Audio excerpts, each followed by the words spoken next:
नमस्कार, मी डॉक्टर प्रसन्न कासेगावकर आणि आपण करतोय ब्रेन की बातें. मित्रो, आज आपण जाणून घेऊयात लकवा पक्षाघात ह्याची लक्षणं काय आहेत. आणि लक्षात ठेवणं फार सोपं आहे.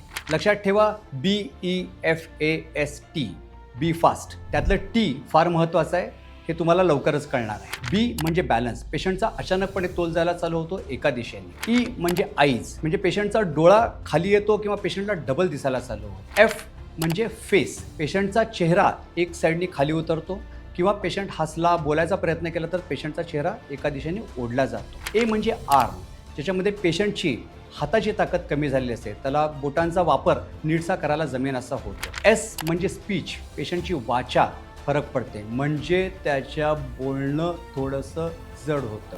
या सगळ्यांमध्ये शेवटचा सगळ्यात महत्त्वाचा मुद्दा म्हणजे टी. टी म्हणजे टाईम. असा पेशंट जर आमच्याकडे पहिल्या 4.5 तासात आला तर त्याला एक महत्त्वाचं इंजेक्शन देऊन आम्ही पेशंटमध्ये अभूतपूर्व आणि अतिशय सुंदर सुधारणा करू शकतो.